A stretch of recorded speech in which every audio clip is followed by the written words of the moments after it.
Shrimad Bhagavatam class 296 സ്കന്ധം 11 നമ്മളിന്ന് നോക്കുന്ന 4-ാമത്തെ അധ്യായമാണ്. ഇതിൽ ഭഗവാന്റെ അവതാര വർണ്ണനമാണ് പറയുന്നത്. ഭഗവാൻ പല അവതാരങ്ങൾ എടുത്തിട്ടുണ്ടല്ലോ, അതിനെപ്പറ്റിയുള്ളൊരു വർണ്ണന. ഇതെല്ലാം നമ്മൾ കണ്ടു തന്നെയാണ്. പക്ഷെ അതിൻ്റെ കൂട്ടത്തിൽ വേറെ ചില കാര്യങ്ങളും പറയുന്നുണ്ട്. അതും ഒരു തരത്തിലല്ലെങ്കിൽ മറ്റൊരു തരത്തിൽ നമ്മൾ മനസ്സിലാക്കിയ കാര്യമാണ്. അപ്പോൾ ഒന്നിലെ നിമി ചക്രവർത്തി സംശയം ചോദിക്കുന്ന മാതിരിയാണല്ലോ. അപ്പോൾ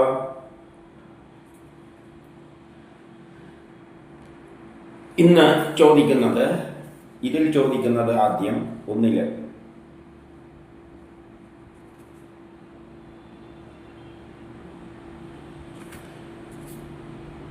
ഭഗവാൻ ഈ ലോകത്തിൽ എടുത്തതും എടുക്കാൻ പോകുന്നതുമായ അവതാരങ്ങളെയും അതുമായിട്ട് ബന്ധപ്പെട്ട ലീലകളെയെല്ലാം കുറിച്ച് ഉപദേശിച്ചു തരുവാനാണ്. അപ്പം ഇന്ന് ഉത്തരം പറയുന്നത് ദ്രുമിളനാണ്. 9 പേരിൽ ദ്രുമിളൻ എന്താണ് പറയുന്നതെന്ന് നോക്കാം. അപ്പം അനന്തനായ ഭഗവാന്റെ ലീലകളെ കണക്കാക്കാൻ ആഗ്രഹിക്കുന്നവൻ ബാലൻ തന്നെയാണ്. ഭഗവാന്റെ ലീലകളെപ്പറ്റി മനസ്സിലാക്കാൻ ശ്രമിക്കുന്നവർ കൊച്ചുകുട്ടിയാണ്. കാരണം അമ്പിളിമാമനെയെല്ലാം പിടിച്ചു തരുക എന്നെല്ലാം പറയുന്ന കൊച്ചുകുട്ടികളാണല്ലോ. അതുപോലെയുള്ളൊരു പ്രവൃത്തിയാണിത്. ഭൂമിയിലെ പൊടികളെ എത്രയോ ജന്മങ്ങളുടെ കാലങ്ങൾ കൊണ്ട് യുഗം ആരംഭിച്ചിട്ട് അവസാനം വരെയുള്ള കാലം കഴിയുന്നത് വരെ എണ്ണിയാൽ ചിലപ്പോൾ എണ്ണി തീർക്കാൻ സാധിച്ചേക്കാം. പക്ഷേ സർവശക്തികൾക്കും ഉറവിടമായ ഭഗവാന്റെ ഗുണങ്ങൾ മാത്രം കണക്കിലെടുക്കുന്നത് അസാധ്യമാണ്. അവതാരത്തെപ്പറ്റിയാണ് ചോദിക്കുന്നത്. ആ അവതാരത്തെപ്പറ്റിയെല്ലാം പല അവതാരങ്ങൾ എടുത്തിട്ട് പല ലീലകൾ ചെയ്യുന്നുണ്ട്. കാരണം ഭഗവാൻ തന്നെയാണ് നമ്മളായിട്ടും എല്ലാം അവതരിക്കുന്നത്. അപ്പം നമ്മിലൂടെ ഞാൻ ചെയ്യുന്ന ഈ പ്രവൃത്തികളും ഒരു അവതാരം തന്നെയാണ്. അപ്പം ആ നിലയിൽ ചിന്തിച്ചു കഴിഞ്ഞാൽ ഒരു കണക്കുമില്ല. ഈ ലോകത്ത് എന്തെല്ലാം ഉണ്ടായിട്ടുണ്ടോ അതിലൂടെയെല്ലാമാണ് ലീലകൾ കാണിക്കുന്നത്. ഞാനീ കാണിക്കുന്ന ലീലയും അത് തന്നെയാണ് കാണിക്കുന്നത് എന്നിൽ കൊണ്ട്. അങ്ങനെ ഓരോ ജീവിയും അത് കണക്കാക്കുമെന്ന് പറഞ്ഞാൽ നടക്കുന്ന കാര്യമല്ല. ഇനി 3, താൻ സൃഷ്ടിച്ച പഞ്ചഭൂതങ്ങളാണ്. അത് തന്നെയാണ് പഞ്ചഭൂതങ്ങളായിട്ട് ആദ്യം തീർന്നത്, കരദ്രവപാതക രൂപത്തിലല്ല. എന്നിട്ട് അതുകൊണ്ട് തീർത്ത ബ്രഹ്മാണ്ടം എന്ന ശരീരം സൃഷ്ടിച്ച് ആ പഞ്ചഭൂതങ്ങളെ കൊണ്ടാണ് ബ്രഹ്മാണ്ടം സൃഷ്ടിച്ചിരിക്കുന്നത്. എന്നിട്ട് ആദിദേവനായ നാരായണൻ എപ്പോൾ അതിൽ തൻ്റെ അംശമായി പ്രവേശിച്ചു, എന്നിട്ട് ഓരോന്നിലും അതിൻ്റെ അംശമായിട്ട് പ്രവേശിച്ചിട്ടുണ്ട്. അതെല്ലാം അവതാരങ്ങൾ തന്നെയാണ്. അപ്പോൾ പുരുഷൻ എന്ന നാമമുണ്ടായി. അപ്പം പ്രപഞ്ചമുണ്ടായിട്ട് അതിൻ്റെ ഉള്ളിൽ പ്രവേശിച്ചപ്പോൾ അത് പുരുഷനാണ്. പുരുഷനും പ്രകൃതിയും, നമ്മിലും പുരുഷനും പ്രകൃതിയുമുണ്ട്. പ്രപഞ്ചത്തിൻ്റെ ഉള്ളിൽ പ്രപഞ്ചം ഒന്നായിട്ട് എടുക്കുകയാണെങ്കിൽ പുരുഷൻ എന്ന് പറയും. അതുകൊണ്ടാണ് അതിൽ നിന്നുമുണ്ടായ പ്രകൃതിയെ വിരാട രൂപമായിട്ട് എല്ലാവരെയും അതിൻ്റെ അകത്ത് പെടുത്തിക്കൊണ്ട് ചിന്തിക്കുന്നത്. ഇപ്പം നമ്മളെല്ലാം വിരാട രൂപത്തിൻ്റെ ഓരോ ചെറിയ അംശങ്ങൾ ആണ്. ഇനി 4, ഏതൊരു പുരുഷന്റെ ശരീരത്തിൽ ഈ ത്രിഗുണങ്ങൾ സംഭവിക്കുന്നുവോ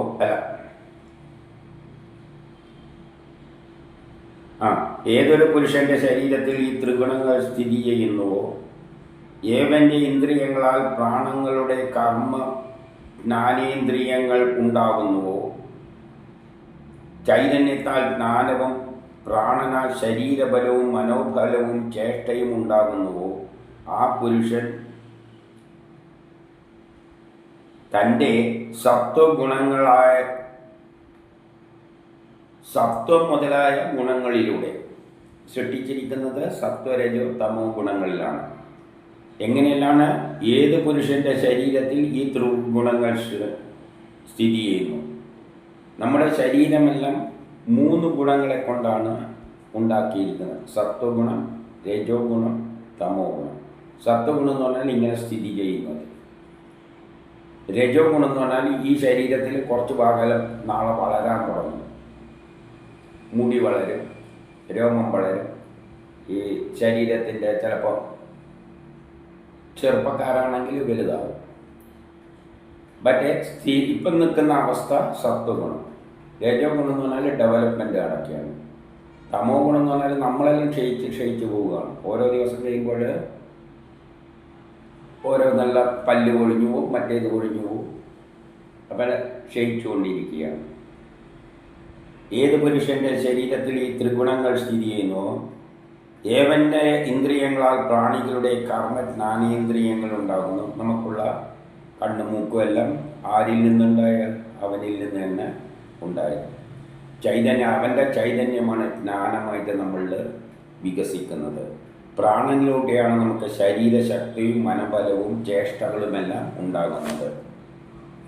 അതെല്ലാം സത്വഗുണങ്ങളായവയെ കൊണ്ടാണ്. അതിൻ്റെ സത്വഗുണങ്ങളായ കൊണ്ട് സൃഷ്ടിസ്ഥിതി സംഹാരം ഇവകൾക്ക് മൂലകർത്താവാകുന്നു. അങ്ങനെ നമ്മുടെ സൃഷ്ടി നടക്കുന്നു, സ്ഥിതി സംരക്ഷണം നടക്കുന്നു. ഈ പ്രപഞ്ചത്തിൽ എന്തെല്ലാമുണ്ട് അതിൻ്റെ നാശവും സംഭവിക്കുന്നു, ലയവും സംഭവിക്കുന്നു, അല്ലെങ്കിൽ സംഹാരവും സംഭവിക്കുന്നു. അതെല്ലാം ഇതിൻ്റെയും മൂലകർത്താവ് അദ്ദേഹമാണ്. അപ്പം ഈശ്വരനെ പരിചയപ്പെടുത്തുകയാണ്. ആദിപുരുഷൻ 5 ലോകസൃഷ്ടിയുടെ സമയത്ത് ആദ്യം രജോ ഗുണത്താൽ ബ്രഹ്മദേവനെ അവതാരം ചെയ്തു. അപ്പോൾ സൃഷ്ടിയുടെ ആദ്യത്തിൽ രജോ ഗുണം കൊണ്ട്, ഈ 3 ഗുണങ്ങൾ കൊണ്ടാണല്ലോ എല്ലാം സൃഷ്ടിച്ചത്. രജോ ഗുണം കൊണ്ട് ഞാൻ പറഞ്ഞല്ലേ മുടിയെല്ലാം വളരുക എന്നത് ഒരു സൃഷ്ടിയാണ്. അപ്പോൾ അതിനെ ബ്രഹ്മദേവനായിട്ട് അവതാരം ചെയ്തു. ആ ശക്തിക്കാണ് ബ്രഹ്മദേവൻ എന്ന് പറയുന്നത്. വളർച്ചയുണ്ടാവുക, തടി വെക്കുക, അതെല്ലാം പുതിയ കുട്ടി ഉണ്ടാവുക, അതെല്ലാം പുതിയതാണ്, രജോ ഗുണമാണ്. എന്തോ പുതിയൊന്നുണ്ടാക്കുക, ഡെവലപ്മെൻറ്റ് ഉണ്ടാക്കുക, അത് രജോ ഗുണം. സ്ഥിതി വിഷയത്തിൽ ബ്രാഹ്മണരെയും അവരെ ധർമ്മങ്ങളെയും സംരക്ഷിക്കുന്ന കർമ്മഫലം നൽകുന്ന സത്വഗുണത്താൽ വിഷ്ണുവായി സ്ഥിതി അങ്ങനെ ഉണ്ടാക്കിയതിനെ പരിരക്ഷിക്കും. ആ സംരക്ഷണത്തിന് വേണ്ടിയാണ് വേദങ്ങൾ ഉണ്ടായിരിക്കുന്നത്. ബുദ്ധിമാന്മാരായ മനുഷ്യരുണ്ടാകുന്നു. രോഗങ്ങളെല്ലാം വരുമ്പോൾ അതിനെ സംരക്ഷിക്കണം, മരുന്നുകൾ കണ്ടുപിടിക്കുന്നു. അപ്പം ഈ മനുഷ്യൻ്റെ നിലനിൽപ്പിന് എന്തെല്ലാം വേണോ അതെല്ലാം ഉണ്ടാക്കുന്നത് സ്ഥിതിയിലാണ്. അത് ബുദ്ധിയുള്ള ബ്രാഹ്മണരിലൂടെയാണ്. അവരുടെ എല്ലാം രൂപമായിട്ട് വിഷ്ണു, അതിൻ്റെ പിന്നിലുള്ള ശക്തി വിഷ്ണുവാണ്. പ്രളയം നടക്കുമ്പോൾ തമോ ഗുണത്താൽ തമോ ഗുണം എന്ന് പറഞ്ഞാൽ നശിപ്പിക്കുന്ന, ആവശ്യം കഴിയുമ്പോൾ പ്രളയത്തിൽ മാത്രമല്ല, പ്രളയത്തിൽ ലോകം മുഴുവൻ നശിപ്പിക്കും. നമ്മളെ സൃഷ്ടിച്ചിട്ട് നമ്മളെ ആവശ്യം കഴിയുമ്പോൾ നമ്മളെ ഒരു പ്രായം കഴിയുമ്പോൾ തട്ടിക്കളയും. ഈ ജോലിയെല്ലാം തമോ ഗുണമാണ്, നാശമാണ്. അതിന് രുദ്രനായി ഭവിച്ചു. ഇതെല്ലാം ആ ശ്രീഹരി തന്നെയാണ്. ശ്രീഹരി എന്നും പറയേണ്ട ബ്രഹ്മം തന്നെയാണ്.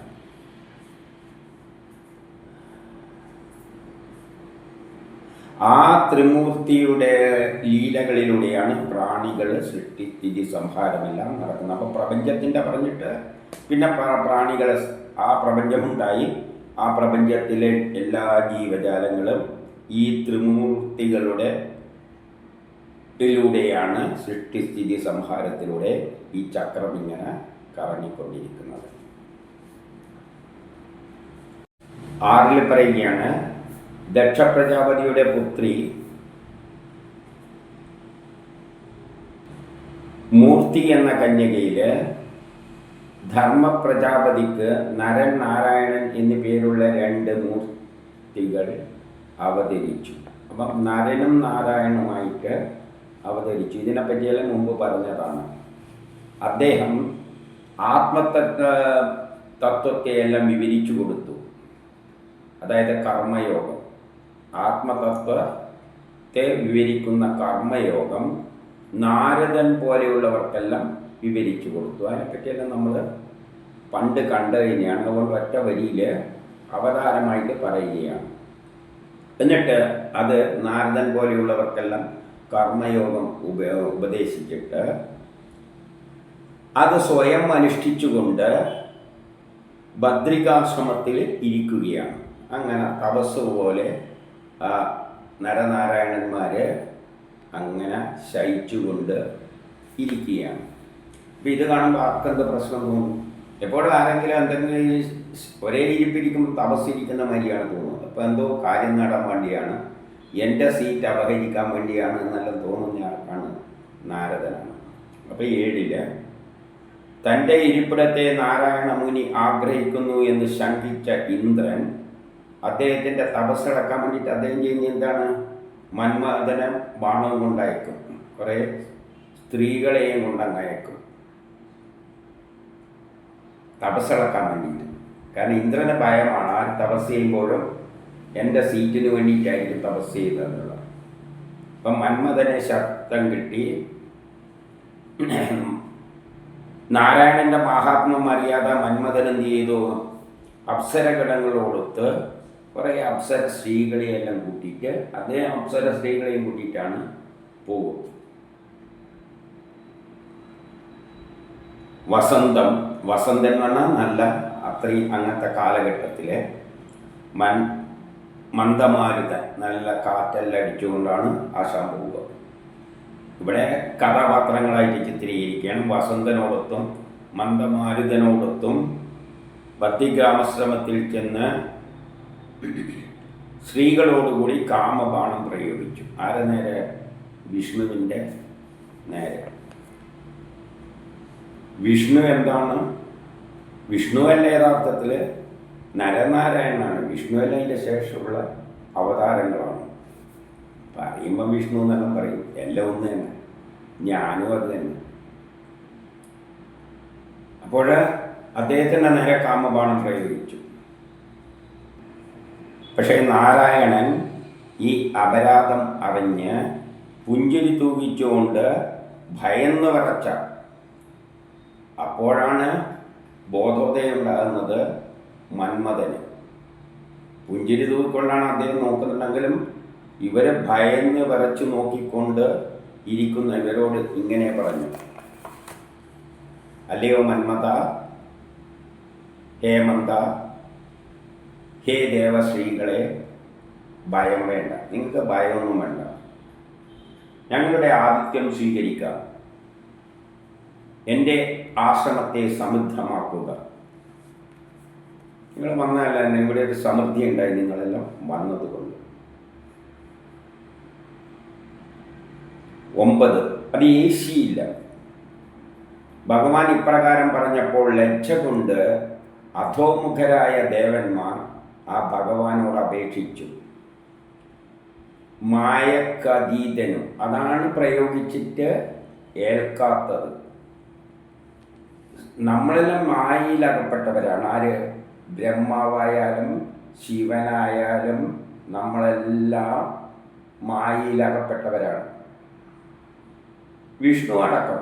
വിഷ്ണു എന്ന് പറയുന്ന ആ സൃഷ്ടിസ്ഥിതിയുടെ അടക്കം മായക്കടിമപ്പെട്ടതാണ്. എന്നാൽ ശ്രീഹരി എന്ന് പറയുന്ന നരനാരായണന്മാർ മായക്കതീതനാണ്. ഈ മായുള്ളവരുടെ നേരെയെല്ലാം പെണ്ണുങ്ങളെല്ലാം കാണിച്ചിട്ട് തപസ് മുടക്കാൻ പറ്റുകയുള്ളൂ. പക്ഷേ ഈ വിഷ്ണുവിൻ്റെ അടുത്ത് ഇത് പ്രയോഗിക്കുക എന്ന് പറഞ്ഞു കഴിഞ്ഞാൽ,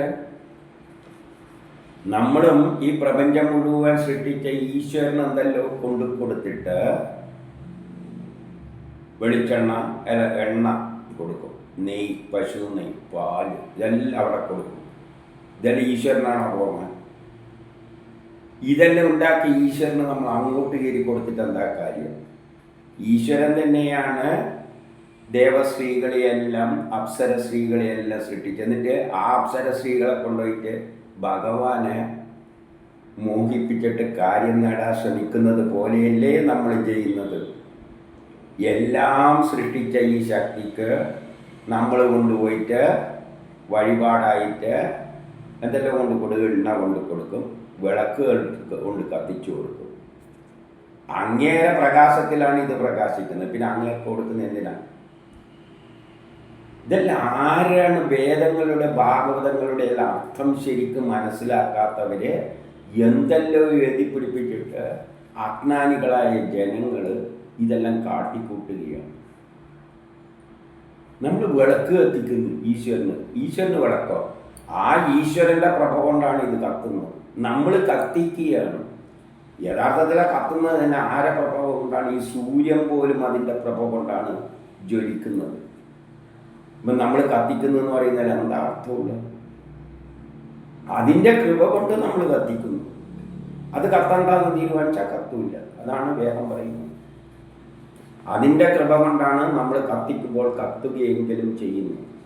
അപ്പം നമ്മൾ കത്തിക്കുന്നതല്ല, അതിൻ്റെ ഔദാര്യത്തിൽ കത്തുകയാണ്. പിന്നെ ആർക്ക് വേണ്ടിയാണ് ഇത് കൊടുക്കുന്നത്? ആർക്ക് വേണ്ടിയെന്ന് വെച്ചാൽ ആർക്ക് ആവശ്യങ്ങളുണ്ട്.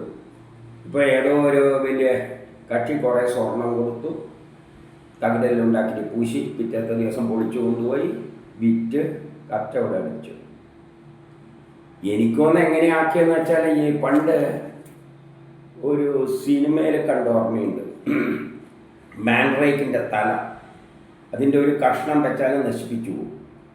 അപ്പോൾ ഇതിനെ ഓരോ കഷ്ണമായി മുറിച്ച് അതേ തത്വമാണ് കൃഷ്ണൻ്റെ മറ്റേ ശബരിമലയിലെ ഒരു ചെറിയ പീസ് ഇങ്ങനെയായിട്ട് നമ്മുടെ ഏലസായിട്ടെല്ലാം കെട്ടിയാൽ മതി. പിന്നെ മാൻഡ്രേക്കിൻ്റെ തലേന്ന് കിട്ടുന്ന മാതിരി അത് വെച്ചിട്ടല്ലേ എല്ലാവരും നശിപ്പിച്ചത്. ഇത് കൃഷ്ണനാണ്, അതായത് അയ്യപ്പനാണ്. മറ്റേത് മാൻഡ്രേക്ക് നശിപ്പിക്കാനാണ്. ഇങ്ങനെ ഏലസായിട്ടെല്ലാം കെട്ടിയാൽ മതി. ഇത് ഐശ്വര്യം തരാനാണ്. ഇത് കിട്ടിയാൽ മതി. ഇങ്ങനെയെല്ലാം വെച്ചിട്ടല്ലേ ആളെ പറ്റിക്കുന്നത്. എത്ര ഉയർന്ന ആൾക്കാരെ അടക്കം പറ്റിക്കാൻ പറ്റും. എത്ര ലക്ഷങ്ങൾ പോലും മെനക്കാൻ കൊടുക്കാൻ തയ്യാറാണ്. ഇതെല്ലാണ് ധാരണ. അപ്പം ഇതൊന്നും കാര്യങ്ങളുണ്ട്, പക്ഷെ ഭഗവാൻ ഇതിലൊന്നും താല്പര്യമില്ല. അപ്പോൾ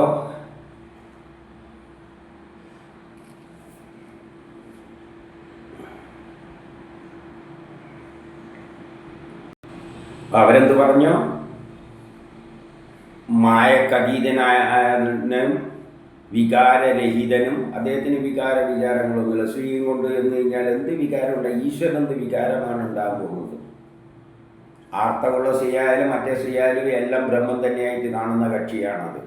ഞാൻ തന്നെയായിട്ട് കാണുന്ന കക്ഷിയാണത്. ഇത് അദ്ദേഹത്തിൻ്റെ അടുത്ത് പോയാൽ അദ്ദേഹത്തിൻ്റെ ബ്രഹ്മചര്യം തെറ്റിപ്പോലും മായക്കടിമപ്പെട്ടിരിക്കുകയാണ് ആ ഈശ്വരൻ. ഏത് ബിംബമാണ്ടായാലും ആ ബിംബത്തിലൂടെ നമ്മൾ ദർശിക്കുന്നത് ശ്രീഹരിയെയാണ്.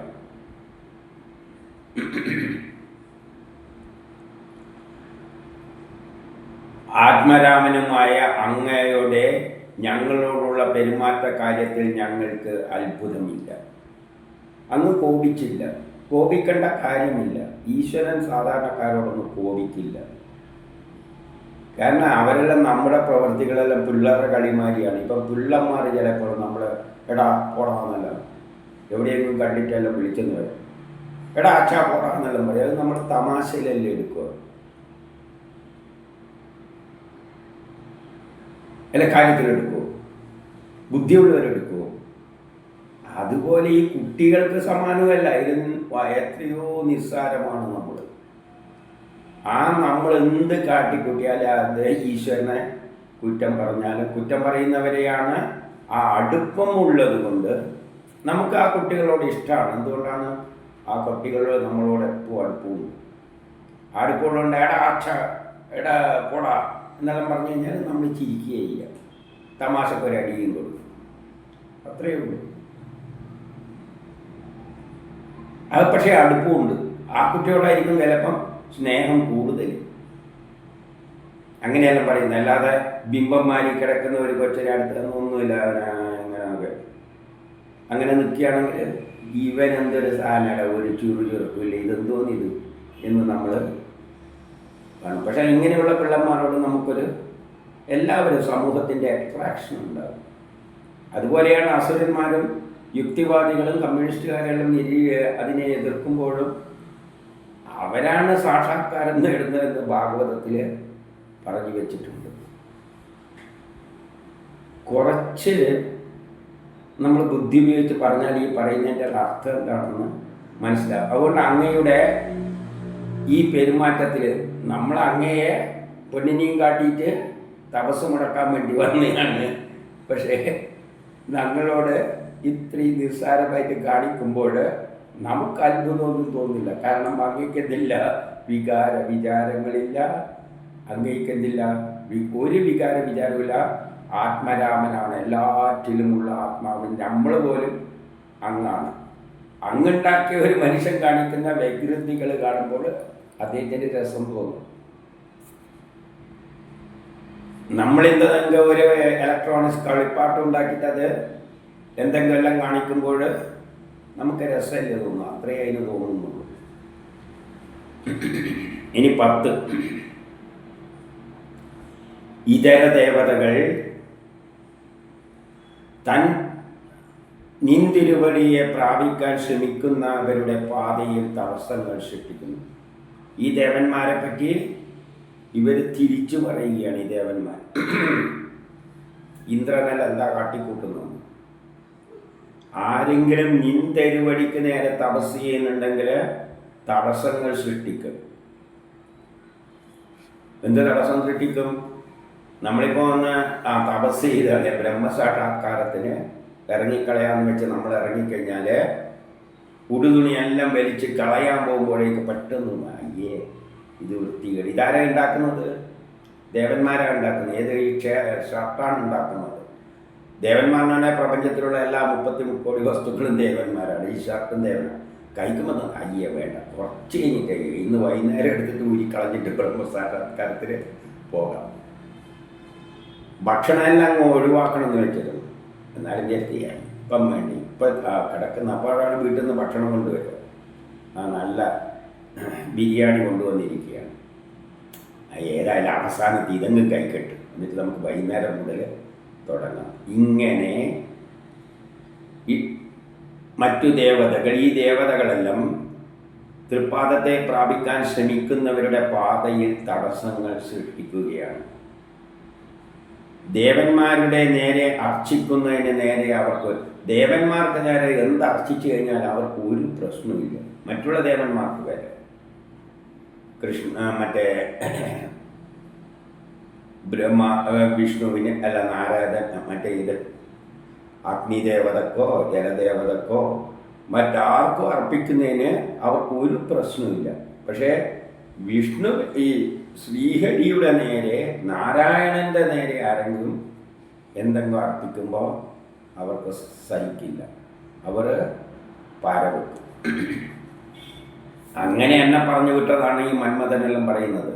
അങ്ങനെ എന്നെ അദ്ദേഹം പറഞ്ഞു വിട്ടതാണ്. എന്ത് ചെയ്യാൻ പറ്റും? അവന്മാരുടെ സ്വഭാവം അങ്ങനെയായിപ്പോയി. ഇതിലൂടെയെല്ലാം ചില കാര്യങ്ങൾ പറഞ്ഞു തരുന്നുണ്ടെന്ന് ഓർക്കണം. വലിയ വലിയ സത്യങ്ങളാണ് പറഞ്ഞു തരുന്നത്, തമാശ രൂപത്തിലാണെങ്കിൽ. പരമാത്മാവിനെ പൂജിക്കാത്തവർ 2 തരത്തിൽ സംഭവിക്കും. ഒരു വിഭാഗം ഇന്ദ്രിയ സുഖങ്ങളിൽ ആസക്തരായിട്ട് ദേവതകളുടെ പിടിയിലകപ്പെട്ടിട്ട്, ഇന്ദ്രിയങ്ങളുടെ പിടിയിൽ അകപ്പെടുക എന്ന് പറഞ്ഞാൽ ദേവതകളുടെ പിടിയിലകപ്പെടുകയാണ്. ഇന്ദ്രിയങ്ങളാണ് ദേവതകൾ. കണ്ണ് സൂര്യനാണ്, ശിവനാണ്. അങ്ങനെ ഓരോന്നും ഓരോ ദേവതകളാണ്. അപ്പോൾ ഇന്ദ്രിയ സുഖത്തിന് വേണ്ടി നടക്കുന്നവര്, ഭൗതിക ലോകത്തിൽ നടക്കുന്നവര് ഇവരുടെ പിടിയിൽ അകപ്പെടുകയാണ്. എന്നിട്ട് വിശപ്പ്, ദാഹം, ശൈത്യം, ഉഷ്ണം, മഴ, കാറ്റ് മുതലായവ കൊണ്ട് കഷ്ടപ്പെടുകയാണ്. ഒരു സാഗരത്തിലുള്ള തിരമാല കണക്കെയാണ് ഈ ഈ ഗുണങ്ങളെല്ലാം വിശപ്പ്, ദാഹം ഇങ്ങനെയുള്ള എല്ലാം കൊണ്ട് അലയുകയാണ് മനുഷ്യർ. ഭാവിയിൽ അങ്ങയെ ഭരിക്കാൻ പറ്റാത്തവരായിട്ട് മാറുന്നു.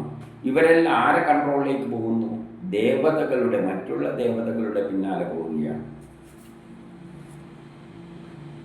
അവരെല്ലാം ഇതിൻ്റെ എല്ലാം അധികാരികൾ. വിശപ്പത്തിൻ്റെ ജലദേവത ദാഹം ഉണ്ടാക്കും, അഗ്നിദേവത വിശപ്പുണ്ടാക്കും. അപ്പം നമ്മൾ അതിൻ്റെ പിന്നാലെ പോയി കഴിഞ്ഞാൽ നമുക്ക് വിശപ്പും ദാഹമെല്ലാം ഉണ്ടാകും. നമുക്ക് സമാധാനം കിട്ടില്ല, ജീവിതത്തിൽ ഉഴലുന്നു. ഇനി അവർ തപസ്സിലൂടെ അങ്ങനെയുള്ള ബൗദ്ധിക സുഖത്തിൻ്റെ പിന്നാലെ നടക്കുന്നവർ ചിലവരെന്ത് ചെയ്യും?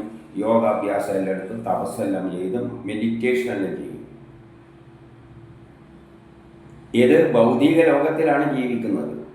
അങ്ങനെ ചെയ്തുകൊണ്ട് ഒരു വിഭാഗം.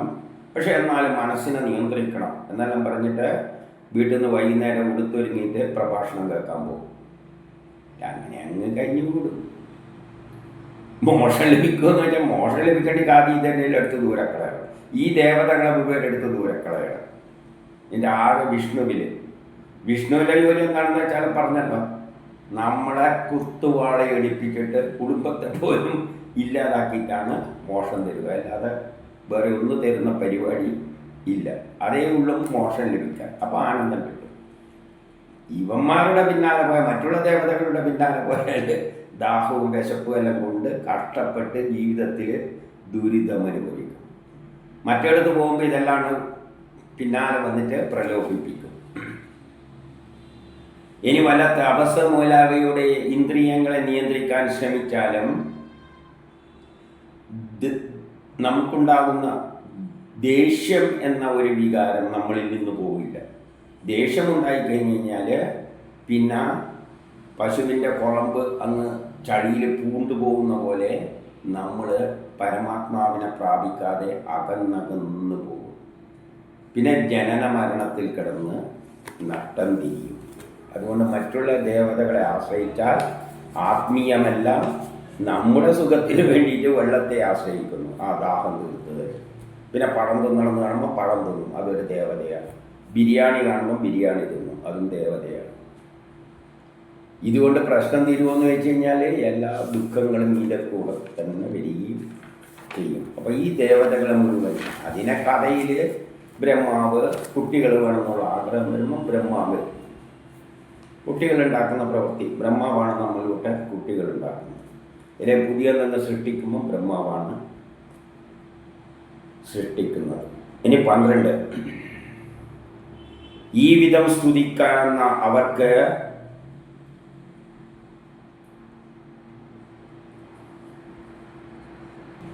അപ്പം ഇങ്ങനെ ഈ വിധം മന്മഥനെല്ലാം ഇവരെ സ്തുതിക്കാൻ തുടങ്ങിയപ്പോൾ, വിഷ്ണുവിനെ സ്തുതിക്കാൻ തുടങ്ങിയപ്പോൾ അവർക്ക് അദ്ദേഹം എന്ത് ചെയ്തു കൊടുത്തു? നല്ലവണ്ണം അലങ്കരിച്ച സുന്ദരികളായ സ്ത്രീകളെ കാണിച്ചു കൊടുത്തു. കാരണം എല്ലാം തികഞ്ഞിരിക്കുന്നത് ആ ശ്രീഹരിയാണല്ലോ. നല്ലവണ്ണം അലങ്കരിച്ചിട്ടുള്ള സ്ത്രീകളെയെല്ലാം കാണിച്ചു കൊടുത്തു. നീ എനിക്ക് വേണ്ടി കൊണ്ടു തന്നെയല്ലേ, അത് നിസ്സാരം. എൻ്റെ അടുത്ത് കിടക്കുന്ന അതിന് നല്ല എത്രയോ സ്ത്രീകൾ ഞാൻ വിഷ്ണു പറഞ്ഞിട്ട് ആ ഇന്ദ്രൻ്റെ മന്മഥന്മാരും മറ്റും ആ സുന്ദരികളെ കണ്ടിട്ട്, കൂടെ വന്ന സ്ത്രീകളെല്ലാം കണ്ടപ്പോൾ ആ സ്ത്രീകളെല്ലാം അവരുടെ സൗന്ദര്യം കണ്ടിട്ട് മോഹിച്ചു പോയി എന്ന് പറയാണ്. വിഷ്ണുവിൻ്റെ അടുത്തുള്ള സ്ത്രീകളെല്ലാം കണ്ടപ്പോൾ ഈ വന്നിരിക്കുന്ന സ്ത്രീകളും മന്മഥരും എല്ലാം അന്തം വിട്ടുപോയി. അവർ പോലും മോഹിച്ചു പോയി ഇവരുടെ സൗഗന്ധ്യ, അതിൽ നിന്ന് വരുന്ന സുഗന്ധം എല്ലാം കണ്ടപ്പോൾ. കാരണം എല്ലാം തികഞ്ഞ ശക്തിവിശേഷമാണ് ശ്രീഹരി വിഷ്ണു. എൻ്റെ 14 ദേവന്മാർക്കെല്ലാം ദേവനായ ബ്രഹ്മദേവൻ നാരായണനെ വന്ദിച്ചിട്ട് നിൽക്കുന്ന അവരെ നോക്കി പുഞ്ചിരിച്ചുകൊണ്ട് പറഞ്ഞു. അപ്പോൾ അവിടെ ബ്രഹ്മദേവനും ഉണ്ടായിരുന്നു. അപ്പം ഇതെല്ലാം കണ്ടിട്ട് അന്തം വിട്ടിട്ട് വന്ദിച്ചു നിൽക്കുന്ന മന്മഥന്മാരോട് പറഞ്ഞു, നിങ്ങൾക്ക് വേണ്ട രൂപമുള്ള ഒരുത്തിയെ വരിച്ചു കൊള്ളുക, നിങ്ങൾക്ക് ഇതിൽ നിന്ന് വേദം ഒന്ന് വേണ്ടിക്കൽ എടുത്തു എന്ന് പറഞ്ഞു. നിങ്ങൾക്ക് വേണ്ടി കെടുത്തോന്ന് ഇതും കൊണ്ട് ചെല്ലുന്നു. 15 ഇന്ദ്രന്റെ സേവകന്മാരായ കാമാദികള് അവരെ വണങ്ങി അപ്സരസ്സുകളിൽ ശ്രേഷ്ഠയായി ഊർവശിയെ മുൻനിർത്തി സ്വർഗത്തിലേക്ക് പോയി. ഊർവശിയെ സ്വീകരിച്ചുകൊണ്ട് നേരെ സ്വർഗത്തിലേക്ക് പോയി, ഇന്ദ്രന്റെ അടുത്തേക്ക് പോയി. സഭയിലുണ്ടായ സംഭവങ്ങളെല്ലാം, സഭയിലെത്തിയിട്ട് ഇന്ദ്രനെ വന്ദിച്ചിട്ട് ദേവന്മാർ ഈ നടന്ന സംഭവങ്ങളെല്ലാം ഇന്ദ്രനെ വിവരിച്ചു കൊടുത്തപ്പോൾ ഇന്ദ്രൻ അത്ഭുതപ്പെട്ടു പോയി.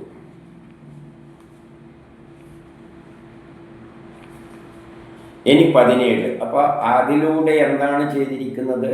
വിഷ്ണുവിൻ്റെ സ്വഭാവങ്ങളെ വിവരിച്ചു തരികയാണ്. വേറെ കഥരൂപത്തിൽ പറഞ്ഞതായിട്ട് കണ്ടാൽ മതി. ലോകക്ഷേമത്തെ 17 ഇനി മറ്റുള്ള അവതാരങ്ങളെപ്പറ്റി ചുരുക്കി എന്ന് പറഞ്ഞു പോവുകയാണ്. ലോകക്ഷേമത്തിനായി തൻ്റെ അംശമായി അവതരിച്ച അച്യുതൻ, മഹാവിഷ്ണു തൻ്റെ ഹംസരൂപമായിട്ട് വന്നിട്ടുണ്ട്. പിന്നെയോ ദത്തേത്രജ്ഞനായിട്ട് വന്നിട്ടുണ്ട്, സനകാദികളായിട്ട് വന്നിട്ടുണ്ട്, ഞങ്ങളെ പിതാവായ ഋഷഭദേവനായിട്ടും വന്ന് ആത്മതത്വം ഉപദേശിച്ചിട്ടുണ്ട്. ഹയഗ്രീവാവതാരത്തിൽ മധു എന്ന അവസരനെ വധിച്ചിട്ട് വേദങ്ങൾ വീണ്ടെടുത്തിട്ടുണ്ട്. പിന്നെയോ മത്സ്യാവതാരത്തിൽ പ്രളയസമയം സത്യവ്രതൻ എന്ന മനുവിനെ രക്ഷിച്ചു. പ്രളയത്തിൽ മുങ്ങിക്കിടക്കുമ്പോൾ ആ മനുവിനെ രക്ഷിച്ചിട്ടുണ്ട്. ഭൂമിയും സസ്യങ്ങളും രക്ഷിച്ചു. ആ സമയത്ത് വരാഹാവതാരമായിട്ട് ഭൂമിയെ തൂക്കിയെടുത്ത് വന്നുകൊണ്ട് ഹിരണ്യാക്ഷനെ കൊന്നു. എന്നിട്ട് കൂർമാവതാരത്തിൽ മഥന സമയത്ത് മന്ദരപർവ്വതത്തെ വെച്ചുകൊണ്ട് ഉയർത്തി. പിന്നെയോ ദുഃഖിച്ച ഗജേന്ദ്രനെ മുതലിയിൽ നിന്നും രക്ഷിച്ചു. ഈ അവതാരങ്ങളെല്ലാം ചുമ്മാ അങ്ങ് പറഞ്ഞു പോവുകയാണ്. ഇതെല്ലാം പണ്ട് പറഞ്ഞ കാര്യങ്ങളാണ്. 19 സമുദ്രത്തിൽ നിന്നും കഷ്ടപ്പെട്ട വാത്സല്യ ഋഷികൾ സ്തുതിച്ചപ്പോൾ രക്ഷിച്ചു. വൃത്രാസുര വധം കാരണം ബ്രഹ്മഹത്യാ പാപം ഇന്ദ്രനുണ്ടായപ്പോൾ ഇന്ദ്രനെയും ഇരുട്ടിൽ പതിച്ച ഇന്ദ്രനെ രക്ഷിച്ചു. അനന്തരം അസുരഗൃഹത്തിൽ അടക്കപ്പെട്ടവരായ ദേവസ്ത്രീകളെ രക്ഷിച്ചു. നരസിംഹനായ സാധുക്കൾക്ക് അഭയം നൽകി. നരസിംഹമായി വന്നിട്ട് ഹിരണ്യകശിപിനെ വധിച്ചു. 20 ദേവാസുര യുദ്ധത്തിൽ ദേവന്മാർക്കായി അസുര രാജാക്കന്മാരെ കൊന്നു. അതാത് മന്വന്തരങ്ങളിൽ തൻ്റെ അംശം കൊണ്ട് ലോകങ്ങളെ രക്ഷിച്ചു. വാമനനായി യാചിക്കുക എന്ന മാർഗത്തിലൂടെ ഭൂമിയെ അപഹരിച്ചു. അതിഥിപുത്രന്മാരായ ദേവന്മാർക്ക് നൽകി. ഭൃഗുമഹർഷിയുടെ കുലത്തിൽ അഗ്നിസ്വരൂപനായി പിറന്ന പരശുരാമനായി അവതരിച്ച് 21 പ്രാവശ്യം ഭൂമി മുഴുവൻ സഞ്ചരിച്ചിട്ട് ക്ഷത്രിയന്മാരെ എല്ലാം കൊന്നൊടുക്കി. ക്ഷത്രിയന്മാർ എന്ന് പറയുമ്പോൾ ക്ഷത്രിയ രാജാക്കന്മാരാണ്, ദുഷിച്ച രാജാക്കന്മാരാണ്, അധർമ്മികളായ രാജാക്കന്മാർ, ക്ഷത്രിയ രാജാക്കന്മാർ. ആര് സമുദ്രത്തിൽ അണകെട്ടിയോ ആ രാവണനെ അദ്ദേഹത്തിൻ്റെ പുരിയോടൊപ്പം നശിപ്പിച്ചു. ശ്രീലങ്കയെ പുരിയോടൊപ്പം നശിപ്പിച്ചു അദ്ദേഹത്തെ. അപ്പോൾ ശ്രീരാമനായി സീതയോടുകൂടി പ്രശോഭിച്ചു. 22 കർമ്മരഹിതനായ ഭഗവാൻ ജന്മരഹിതനായ ഭഗവാൻ ഭൂമിയുടെ ഭാരം കുറക്കുവാനായി ദേവന്മാർക്ക് പോലും ചെയ്യാൻ കഴിയാത്ത കാര്യങ്ങൾ ചെയ്യാൻ പോകുന്നു. എപ്പോൾ?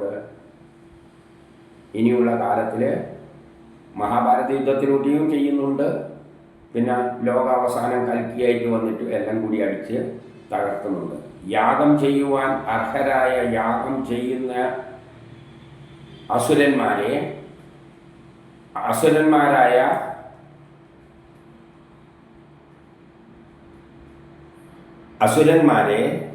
വാദങ്ങളാൽ മോഹിപ്പിക്കുവാൻ പോകുന്നു. അസുരന്മാരെ വാദങ്ങൾ നടത്തിയിട്ട് മോഹിപ്പിക്കാൻ പോകുന്നു.